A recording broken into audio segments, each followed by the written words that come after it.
मैं आप सबको बता दूं कि मेरठ ज़िले में करीब 7 विधानसभाएं हैं और 7 में से 6 सीटों पर बीजेपी है वर्तमान में और 1 पर सपा जीती। आज हम पहुंचे हैं मेरठ और मेरठ की जो शहर वाली विधानसभा है वहां से आम आदमी पार्टी के कैंडिडेट हैं कैप्टन कपिल शर्मा जी।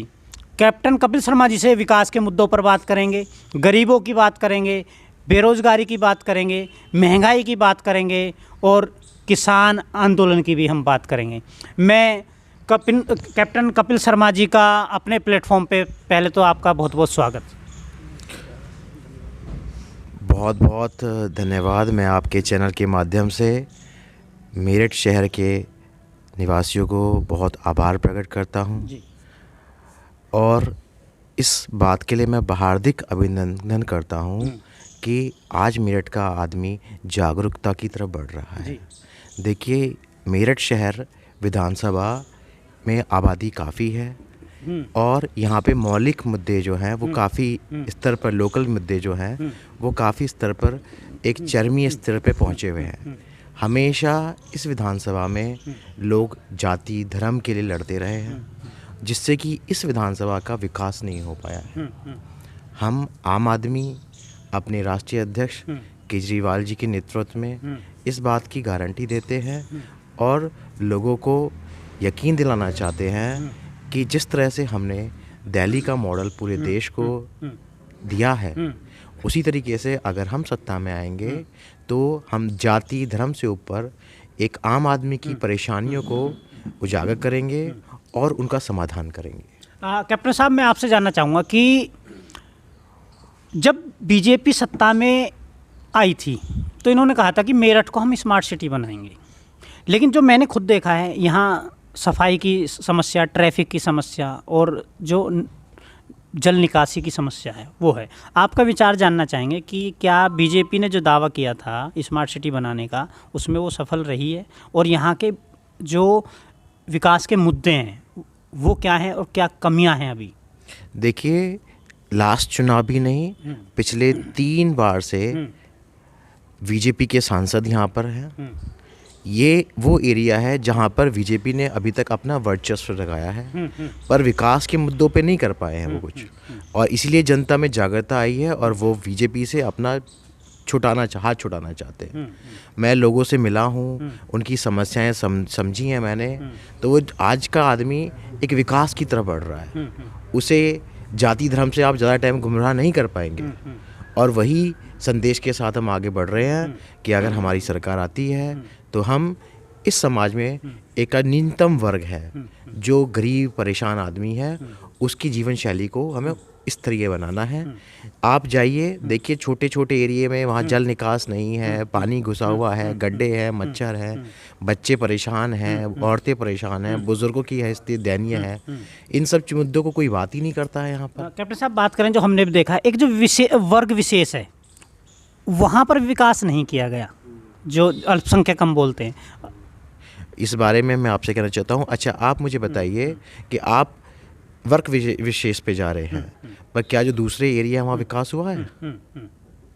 क्या आप ये कहना चाहेंगे? आप बढ़ाना गेट चले जाइए, वहाँ पे अब निकास की स्थिति बताइए भाई। जिमखाना मैदान पे चले जाइए, आप ब्रह्मपुरी चले जाइए, ब्रह्मपुरी गढ़ रहा है इनका।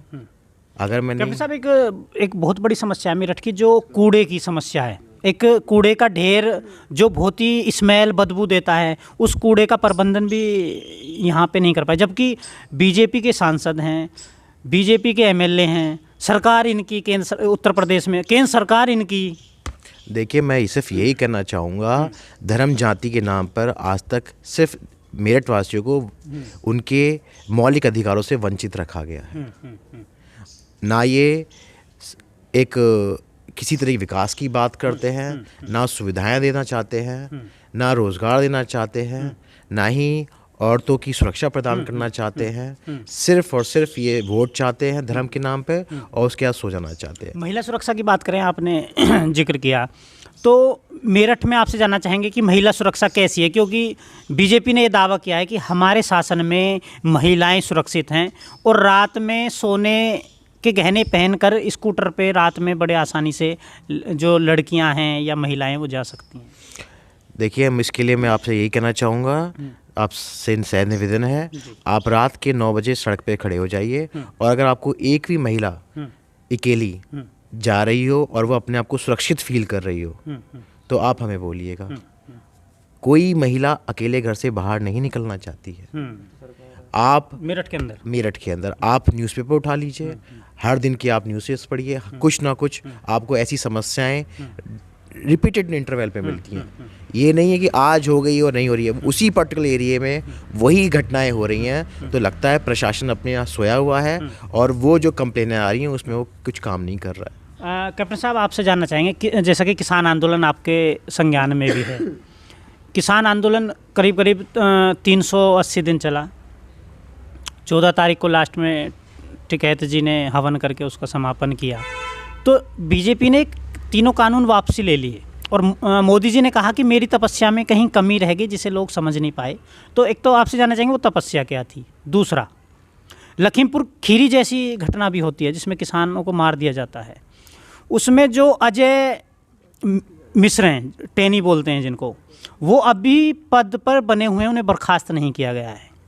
तो आपके विचार जानना चाहेंगे, एक तो किसान आंदोलन पर और टेनी जी पर। देखिए, किसान आंदोलन में तो मैं आपसे यही कहना चाहता हूँ कि ये सरकार सिर्फ पूंजीपतियों की सरकार है। इसके किसानों से कोई लेना देना नहीं है। उनको सिर्फ और सिर्फ उनको उत्पीड़ित किया जा रहा है, उनको प्रताड़ित किया जा रहा है। अगर आप किसी भी स्तर पे पहुंचने के बाद में एक गरीब आदमी को, एक किसान के बारे में नहीं सोचेंगे तो लाजमी है कि वो सड़क पर आएगा। और जब वो सड़क पे आएगा, और एक सत्यवादी आदमी हमेशा जीतता है, देर हो सकती है पर जो सत्य के साथ है वो हमेशा विजयी होगा, और वही यहाँ पर हुआ है। कैप्टन साहब, बीजेपी के जो काफ़ी लोगों से मेरी बात हुई, वो कहते हैं कि किसान अब हमारे साथ है और हम 300 के पार जाएंगे। नहीं, अगर किसान उनके साथ है बहुत खुशी की बात है, पर उन्हें किसान उनके साथ उन्हें उतारने के लिए है गद्दी से। जितने वो घमंडित हो रहे हैं, जितने उनको इस बात का अपने आप में एक अहंकार जाग गया है, उन्हें लगता है कि किसान एक गरीब मजदूर है, उसका स्वाभिमान नहीं है, और उसको किसी तरीके से आप देखिए उनको क्या कह रहे हैं, उनको खालिस्तानी कहा गया, उनको पाकिस्तानी, चाइना का एजेंट, उन्हें बोला कि वहाँ गंदे काम होते हैं, उन्हें दुनिया भर के उन पर दोषारोपण किए गए। पर सफलता परिणाम सत्य आपके सामने है। अगर इतना था तो सरकार ने कानून क्यों वापस लिए? ये डर गई थी, ये डर गई थी। जी कैप्टन साहब, ऐसा तो नहीं है कि चुनाव था उत्तर प्रदेश में और जल्दबाजी में वो कानून वापसी ले लिए गए हों और माफ़ी मांग ली गई हो? नहीं, अब ये माफ़ी तो जुमलेबाजी है। आप जानते हो मोदी जी तो बहुत बड़े, हमें बोलना नहीं चाहिए, हमारे प्रधानमंत्री हैं, पर एक जुमलेबाजी सरकार है ये किसी तरीके से भी करके लोगों को दिशाहीन बनाना चाहती है, और वही इन्होंने अब किया है। मैं आपसे एक चीज़ और जानना चाहूँगा कि जो बीजेपी के आला कमान हैं, जो वर्तमान में सत्ताधारी हैं, वो उत्तर प्रदेश के मंदिर जाते हैं, गुरुद्वारे जाते हैं, लेकिन जो उत्तर प्रदेश के स्कूल हैं, सरकारी स्कूल, वहाँ कोई नहीं जाता। जो हॉस्पिटल्स हैं वहाँ कोई नहीं जाता उनकी हालत देखने, लेकिन ये मंदिर, मस्जिद और गुरुद्वारा पहुँच जाते हैं। हाँ, वो जाते ही नहीं है। हमारे संजय भैया आए थे यहाँ पे करने के लिए, उनको घुसने तक नहीं दिया था, उनको परेशान कर दिया था इन्होंने। ये उन मुद्दों पे बात ही नहीं करना चाहते ना, इनका तो मुद्दे है ही नहीं, विकास की तो देखते ही नहीं है। इनकी दिशाहीन सरकार है, सो सिर्फ और सिर्फ धर्म के नाम पे लोगों को बांटना चाहती है और एक शासन का भोग करना चाहती है। एक आपके संज्ञान में भी आया होगा कि जो बीजेपी के बहुत बड़े मंत्री हैं उत्तर प्रदेश में, उन्होंने बयान दिया कि मथुरा में निर्माण जारी है और मथुरा की बारी है। तो ये विकास के मुद्दों से भटकाने वाला बयान था, या वाकई में ही ये जो बाकी पार्टियां हैं उसमें भी लोग हिंदू हैं, उनसे ज़्यादा हिंदूवादी हैं? नहीं, पहले तो हिंदूवादी की डेफिनेशन समझिए आप कि हिंदूवादी कौन है। अगर किसी गरीब को प्रताड़ित करना ही हिंदूवादी है तो वो मेरी समझ में नहीं आता। हिंदू तो एक आर्ट है लिविंग की। जो आदमी यहाँ इस एरिया में रहता है, जो सिंध नदी, आप समझो नदी से आता है, उनको हिंदू कहा गया। हिंदू तो एक जीवन शैली है हमारी, और हमारी जीवन शैली में कभी नहीं लिखा गया कि आप धर्म के नाम पे, आप कोई हिंदू की बुक दिखा दीजिए जिसमें वो कहता है कि दूसरे धर्म का निरादर करिए। हमारे में उनको राक्षस प्रवृत्ति बोला गया जो लोगों को उत्पीड़ित करते थे। वहाँ देवताओं ने असुरों का वध किया। हमारे जय श्री राम जी ने भी जो समाज की अव्यवस्था आने वाले सामाजिक तत्व हैं उनको वध किया। आप जानते हो यही तो हिंदू धर्म है। हिंदू धर्म ये कहाँ है कि आप दूसरे मजहब के लोगों को परेशान करिए, सिर्फ मस्जिद तोड़िए, मंदिर बनाइए, कहीं नहीं लिखा आपने। अगर आप मेरे संज्ञान में तो मुझे नहीं है, आप हैं तो आप बताइए मुझे। कैप्टन साहब, आपके संज्ञान में एक चीज़ और डालना चाहूँगा। जहाँ तक हमारे सूत्रों का हवाला है, जो जैसी हम तक खबर पहुँची हमारे सूत्रों द्वारा, कि योगी जी अब आपके पड़ोस में आने वाले हैं चुनाव लड़ने साहिबाबाद विधानसभा से, और अभी एक जनविश्वास यात्रा भी गाज़ियाबाद में की गई। तो ऐसा क्यों है कि योगी जी पूरा उत्तर प्रदेश छोड़कर साहिबाबाद विधानसभा पहुंच रहे हैं, और साहिबाबाद को ये कह रहे हैं कि बीजेपी का गढ़ है ये साहिबाबाद? देखिए, मैं सिर्फ यही कहना चाह रहा हूँ, ये लोगों को दिशाहीन करना चाहते हैं। नए नए ऐसे मुद्दे उठाना चाहते हैं कि जिससे लोग विकास की दर भूल जाएं।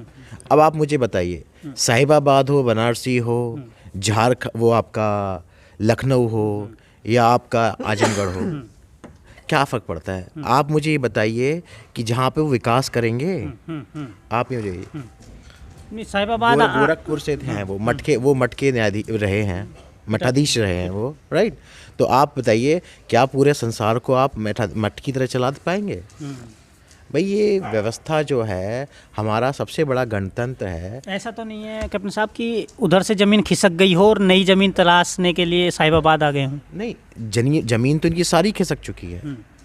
अगर ज़मीन ना खिसकती तो ये किसान बिल वापस लेने वाले लोग नहीं थे। ज़मीन तो इनकी खिसक चुकी है। अब ये इधर से उधर भाग रहे हैं कि किसी तरीके से कुछ लोगों को डाइवर्ट किया जाए, नए मुद्दे बनाया जाए, सरकार के जो आपका प्रगतिशील मार्ग है उससे हटाया जाए और लोगों को धर्म जाति के नाम पे बांटा जाए। मैं आपको बता दूं, कैप्टन साहब युवा हैं और सबसे बड़ी बात एजुकेटेड हैं, लेकिन जो मैं बार बार कहता रहा हूँ, इस भारत की राजनीति का सबसे बड़ा दुर्भाग्य ये रहा है कि इस भारत की राजनीति में जो शिक्षित वर्ग है, जो शिक्षित युवा है, वो राजनीति से दूर जाता रहा और भ्रष्ट लोग इस राजनीति में आते रहे। उसी का ये नतीजा है कि आज विकास नहीं हुआ और आज भी विकास के मुद्दे से भटका कर लोगों को धर्म की राजनीति पर ले जाया जाता है। ये बात जनता को समझनी पड़ेगी कि हम आपको विकास चाहिए या धर्म चाहिए।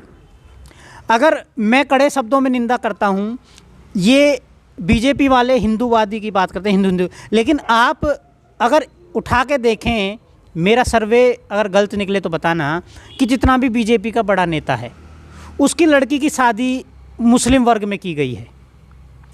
तो सबसे पहले तो ये जहाँ इनकी लड़कियों की शादी की गई हैं उनको देश से बाहर निकालें, उसके बाद बाकियों को बाहर निकालने की बात करें। क्या ऐसा हो सकता है जो हिंदू मुस्लिम एक सिक्के के दो पहलू हैं, उन मुस्लिमों को जिनका आज़ादी में भी भागीदारी रही है, क्या ये उनको हिंदुस्तान से भगा देंगे?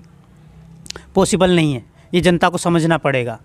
जनता को झूठी तस्वीर दिखाई जाती है, गलत तस्वीर दिखाई, उसमें जनता को बरगलाया जाता है, जनता बहकावे में आकर और गलत व्यक्ति को वोट दे देती है।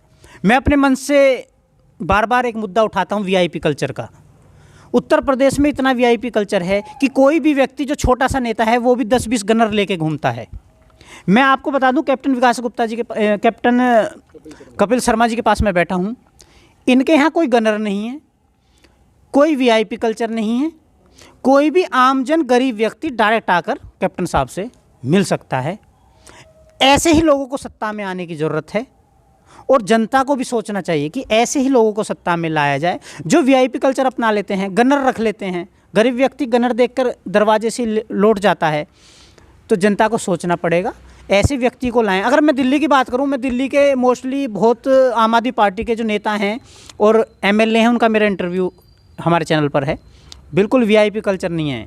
एक सोमदत्त जी की मैंने वीडियो दिखाई, नंगे पैर हमें दरवाजे तक लेने आए और वहाँ पर ऐसा समझो कि आम व्यक्ति बैठा हो। तो हम भी ये चाहते हैं अपने प्लेटफॉर्म से कि उत्तर प्रदेश से वीआईपी कल्चर ख़त्म हो और ऐसे किसी भी पार्टी के, मैं एक पार्टी की बात नहीं कर रहा, ऐसे शिक्षित और पढ़े लिखे और वीआईपी कल्चर से दूर युवा लोगों को राजनीति में लाया जाए। मैं 2-4 विचार और लेना मैं आपके चैनल के माध्यम से जनता से ये भी कहना चाहता हूँ कि आप जनार्दन हैं, जी। आपको पूरी ताकत है, आप अपनी ताकत का सदुपयोग करिए। देखिए, हम सब की आत्मा बताती है कि क्या सही है क्या गलत है। आप सत्य के साथ रहिए, आप सही को पकड़िए। आज आपका पकड़ा हुआ हाथ आपके भविष्य में अपने बच्चों के लिए, उनके भविष्य को एक नई दिशा देगा। ये देश जो हमारी धरोहर है, जिसे हमारे पूर्वजों से हमें विरासत के रूप में मिला हुआ है, इस देश को हम एक ऊंचाइयों पर लेके जाएंगे, ना कि एक धर्म के तराजू में बटे रहेंगे और विकास को हम एक तरीके से दबा देंगे। हमें सिर्फ विकास की बात करनी चाहिए, राजनीति सिर्फ विकास पर होनी चाहिए, और किस तरह से एक कॉमन आदमी, जो एक आम आदमी है, उसकी जीवन शैली को बेहतर किया जाए। कैप्टन साहब, ऐसा तो नहीं है कि आप भी जैसे गरीब जनता आपको अपना प्यार दे और आप चुनाव जीत कर आ जाते हैं सत्ता में, तो ऐसा तो नहीं है आप बाद में वीआईपी कल्चर अपना लेंगे और 10-20 गनर रख लेंगे? नहीं, देखिए, मैं आपको बताना चाहता हूँ कि मैं पॉलिटिक्स में इसलिए नहीं आया कि मुझे वीआईपी कल्चर चाहिए। मैं तो उन केजरीवाल जी का फॉलोअर हूँ जो आज भी चप्पल में चलते हैं। राइट। तो एक सवाल मैं प्रत्येक युवा नेता से पूछता हूँ, आपसे पूछना चाहूँगा कि आप सार्वजनिक जीवन जो अच्छा अपना गृहस्थ छोड़ के, ऐसी क्या सोच बनी कि आपको राजनीति में आना पड़ा?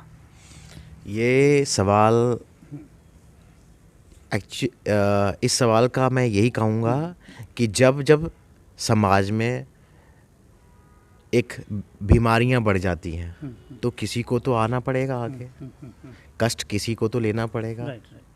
अब नाली साफ़ करने के लिए कर्मचारी को उसमें हाथ तो डालने पड़ेंगे। आपके घर की नाली फ्लश बंद हो जाए, आपको सफाई तो आप ही करेंगे, कोई और करेगा? तो मैंने सोचा कि केजरीवाल जी की दिशा को हम भी थोड़ा फॉलो कर लेते हैं। अगर हम उनके निर्देशों को आगे बढ़ाने में करेंगे तो हमें लगता है कि हमारा जो जीवन है, मेरा जो जीवन है, इसका सिर्फ एक है कि मैं केजरीवाल जी को एक दिन अपना प्रधानमंत्री देखना चाहता हूँ। मुझे भी विश्वास है कि कैप्टन साहब वीआईपी कल्चर नहीं अपनाएंगे, क्योंकि मैंने संजय सिंह जी का इंटरव्यू किया और लोगों आपने देखा भी, एक सांसद होते हुए उनके पास एक सिंगल गनर तक नहीं है। कोई कह नहीं सकता कि ये सांसद आ गया, और इतना सिंपल व्यक्तित्व है कि आप सब देख सकते हो। नहीं तो अगर कोई अदर पार्टी का सांसद आ जाए तो उसके पीछे तो 10-20 गाड़ियाँ, 25-30 गनर होते हैं। तो जो संजय सिंह जी हैं उनको हम आपको दिखा भी चुके हैं, वीआईपी कल्चर से दूर हैं। एक आपका जो मेरठ की गरीब जनता है और युवा है, उसको कोई संदेश आपका? देखिए, हम यही कहेंगे, अगर आप हमने अब जो हमारी गारंटी बोल रहे हैं, गरीब के लिए जो चीज़ें हैं, उसकी मौलिक चीज़ें, वो हम उसको मुफ्त कराएंगे। उसको 300 यूनिट तक हम बिजली फ्री देंगे, उसको चिकित्सा की सुविधाएं देंगे, हम उसके बच्चों की हम एजुकेशन कराएंगे, फ्री कराएंगे। एक जो सरकारी स्कूलों का स्टेटस नीचे गया है, हम उसको दिल्ली मॉडल पे लेके आना चाहते हैं। हम युवा वर्ग को बोलना चाहते हैं कि उन्होंने रोज़गारों की गारंटी दी है, और उन्होंने ये भी बोला है कि वो अगर नहीं दे पाते हैं तो 5,000 का मासिक भत्ता देंगे, जो बहुत बड़ी चीज़ है। और ये जुमलेबाजी नहीं है, उन्होंने कैलकुलेशन करने के बाद ही ये चीज़ें बताई हैं। मनीष सिसोदिया जी ने नोएडा में घोषणा की थी, उन्होंने बताया था कि हमने पूरा का पूरा इसका विवरण करके, कैलकुलेशन करके, परमुटेशन कॉम्बिनेशन लगाने के बाद ही इस घोषणा करी है। तो ये सिर्फ चुनावी जुमले नहीं हैं, आप हमें मौका दीजिए, हम इसको करके दिखाएंगे। कैप्टन साहब का हमारे प्लेटफॉर्म पे बहुत बहुत धन्यवाद। और जैसा कि मैं आम आदमी पार्टी के जितने भी कैंडिडेट हैं, मोस्टली गाजियाबाद विधानसभा, नोएडा, लोनी, मैं उनको सबको दिखाता रहा हूँ आपको। किसी के पास वीआईपी कल्चर देखने को नहीं मिला, आपको भी नहीं मिला होगा, मैंने दिखाया है। धन्यवाद कहूँगा दोबारा कैप्टन साहब का। एक हमारे साथ युवा और हैं, इन्हें छोटा केजरीवाल कहा जाता है, तो 2 मिनट इनके और विचार लेना चाहेंगे, और इनको हमारी तरफ से शुभकामनाएं। बहुत बहुत धन्यवाद जी, बहुत बहुत धन्यवाद आपका। आपके विचार? मैं आम आदमी पार्टी में 2012 से कार्यकर्ता हूँ और लगन मेहनत से हर जगह जाता हूँ। और हमारे कैप्टन कपिल शर्मा जी बड़े भाई हैं और यूथ विंग के प्रदेश उपाध्यक्ष हैं, और मैं इनको धन्यवाद देना चाहता हूँ कि उन्होंने मुझे अपने पास बुलाया और मैंने कहा पार्टी में आपको सहयोग। छोटा केजरीवाल क्यों कहा जाता है?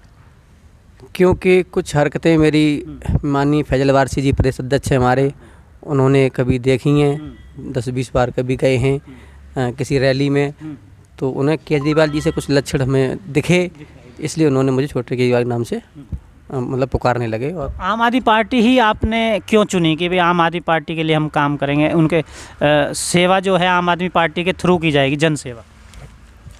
और पार्टियों की विचारधारा मुझे अच्छी नहीं लगती, और मैं केजरीवाल जी के मतलब मॉडल से खुश हूँ, और पूरा दिल्ली जो आपकी है वो केजरीवाल जी को पसंद कर रही है। मैं यूपी में रहने के बावजूद भी मैं सपा, बसपा, कांग्रेस, अदरवाइज जो भी दल हैं किसी पर भरोसा नहीं रखता हूँ, और जो केजरीवाल जी ने दिल्ली में किया है वही उत्तर प्रदेश में लागू होगा ईमानदारी के साथ, इसमें कोई दो राय नहीं है। हाँ, तो उत्तर प्रदेश में बात करें, केजरीवाल जी ने अभी एक सवाल मेरा रह गया कैप्टन साहब से कि अभी हम बात करें पंजाब की, तो वहाँ पे सीटें आ गई हैं आपकी, तो उससे आपका मनोबल भी बढ़ा होगा जहाँ तक मैं विचार है, तो कुछ विचार जानना चाहेंगे इस बारे में। देखिए, पंजाब, चंडीगढ़ तो अभी एक झांकी है, पंजाब पूरा बाकी है, और ये मनोबल मेरा ही नहीं हर उस आम आदमी का बड़ा है जो इस सरकार से प्रताड़ित है और चेंज चाहता है। और मुझे उम्मीद है ये चेंज जल्दी देखने मिलेगा। यूपी में भी हम बहुत बहुमत के साथ आगे आएंगे, और जो हमारे वादे हैं हम आप सबके पास पहुंचाएंगे। जो कैप्टन साहब की स्माइल है उसी से जो कॉन्फिडेंस है वो नज़र आ गया है। पंजाब में सीटें आ गई हैं, उससे कॉन्फिडेंस बढ़ा है, और कॉन्फिडेंस चेहरे पे दिखाई देता है। हमने भी देखा लोग वाकई में आम आदमी पार्टी को चाहते हैं, क्योंकि मेरठ दिल्ली से दूर नहीं है। मेरठ के लोग दिल्ली में जाते हैं, वहाँ देखते हैं सुविधाएं, बिजली फ्री, पानी फ्री, महिलाओं के लिए यातायात फ्री है, तो ऐसी सुविधाएं, जबकि उत्तर प्रदेश का बजट ज़्यादा है। लोग ये भी सवाल कर रहे हैं, जो गोदी मीडिया है उसकी मैं बात कर रहा हूँ, कि बार बार एक बात करती है कि ये तो दिल्ली तो छोटा राज्य था, तो केजरीवाल जी उत्तर प्रदेश में सफल नहीं हो पाएंगे। केजरीवाल जी इस चीज़ का जवाब दे चुके हैं, और मैं भी अपने प्लेटफॉर्म से जो मैंने विश्लेषण किया है वो भी मैं बता दूं कि उत्तर प्रदेश का बजट जो है वो दिल्ली से कई गुना ज़्यादा है, तो यहाँ पे चीज़ें देना ज़्यादा आसान है। मैं इन्हीं शब्दों के साथ, और कैप्टन साहब को मेरी तरफ से बहुत बहुत शुभकामनाएँ, और उज्जवल और सुनहरे भविष्य की मेरी तरफ से शुभकामनाएँ। मैं अपने प्लेटफॉर्म से कड़वी बातें करता रहूँगा, और सत्ता से सवाल हमेशा मैं जो कहता हूँ, सवाल सत्ता से ही पूछा जाएगा, जो भी सत्ता में होगा। कल अगर कैप्टन साहब भी सत्ता में आएंगे तो मैं इनसे सवाल पूछूंगा। सवाल हमेशा सत्ता से पूछा जाता है, जनता को ये समझना चाहिए। अगर जो सत्ता में है उसी से सवाल पूछा जाएगा। इन्हीं शब्दों के साथ आप सबका धन्यवाद। जय हिंद, जय भारत, जय जवान, जय किसान।